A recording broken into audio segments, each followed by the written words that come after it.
अस्सलामुअलैकुम वरहमतुल्लाहि वबरकातुहू। दोस्तों, आज आपको मैं बेटा और बेटी का कितना हुकूक होता है माँ बाप के प्रॉपर्टी और दौलत का, उसके हिसाब से आपके सामने कुछ बातें बताने की कोशिश कर रहा हूँ। अगर पसंद आएगी तो ज़्यादा से ज़्यादा बार देखिए, तब जाके कुछ समझ में आएगा।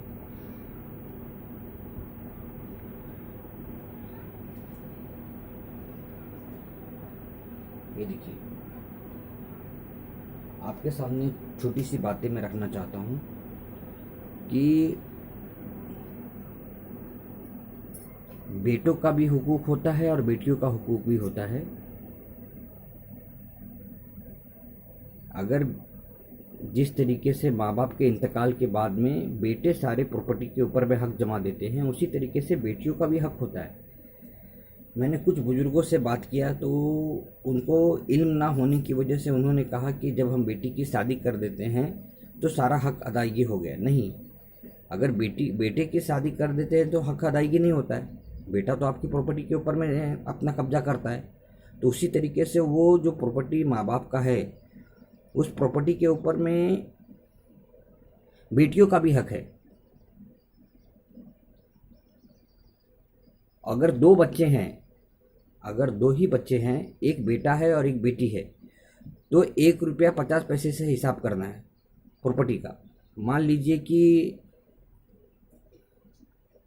एकदम छोटा सा एग्जाम्पल के तौर पे मैं बता रहा हूँ, जैसे कि मान लीजिए कि 15,000 रुपये का है, तो 15,000 रुपये में से 10,000 रुपया बेटे के हिस्से में आएगा और 5,000 रुपया बेटी के हाथ में आएगा।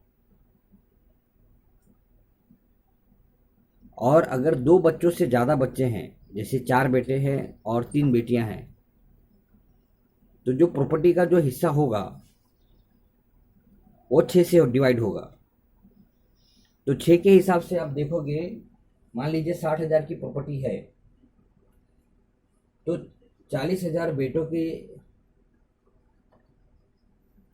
हिस्से में आएगा और 20,000 रुपया बेटी के हिस्से में आएगा।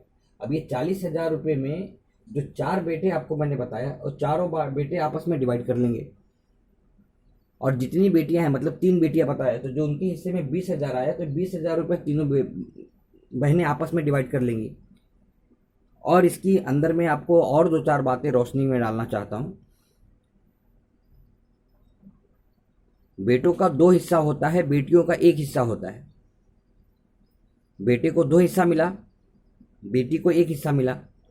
तो बेटे की शादी हुई तो जिस लड़की से शादी हुई है उसको भी उसके घर से दुख्तरी हिस्से में 1 हिस्सा मिलेगा।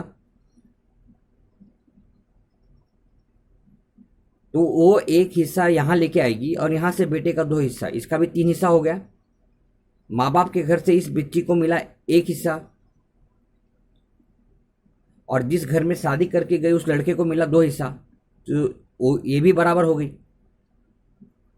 वो इस तरीके का निज़ाम इसलिए बनाया गया है कि आने वाले कल में भीख मांगने की नौबत ना आए, फितरा मांगने की नौबत ना आए, ज़कात मांगने की नौबत ना आए, और दोनों इक्वली बराबर रहें। लोगों का कहना है कि हमने बेटी को पाल पोस के बड़ा कर दिया, शादी कर दिया, तो मेरा हुकूक अदा हो गया। हुकूक अदा नहीं हुआ है। अगर आप अपनी बेटी को लखते जिगर मानते हैं तो अपनी बेटी को अपना हुकूक हिस्सा, दुख्तरी हिस्सा देना कंपलसरी है। अगर आप नहीं देते हैं तो आप सज़ा के हकदार हैं, और वो सज़ा आपको अल्लाह ताला की तरफ से मिलेगी। आपको जो भी हुकूक है, आप ऐसा वसीयतनामा बनाइए कि जब तक का हम जिंदा हैं हमारे लिए रहेगा, हमारे जाने के बाद में ये चीज़ें आपको मिल जाएगी। ये हर एक मुसलमान को करना है। शादी कर देने से बेटियों का हुकूक पूरा नहीं हो जाता है, उनको दुख्तरी हिस्सा कंपलसरी मिलना चाहिए। और सबसे अच्छा, अगर अल्लाह ताला ने दौलतमंद बनाया है और अल्लाह ने नवाजा है, तो सबसे बेहतरीन तरीका है, बच्ची की जब शादी होती है, निकाह होता है, तो जो दैन मोहर होता है वो लड़के की तरफ से फ़ौरन मिल जाना चाहिए। और माँ बाप के तरफ से दुख्तरी हिस्सा भी फौरन मिल जाना चाहिए। अगर माली गनीमत अच्छे हाल में है तो, और नहीं हाल में है तो ये माँ बाप का वसीयत कर देना चाहिए जब बच्चे छोटे हैं तभी, कि मेरे जाने के बाद में इस बच्ची का भी इतना हुकूक है। अगर मेरी बातें समझ में आ रही है तो एक एक वीडियो को बार बार देखिए, कुछ और भी चीज़ें आपको समझ में आएगी। अस्सलामु अलैकुम वरहमतुल्लाहि वबरकातुहू।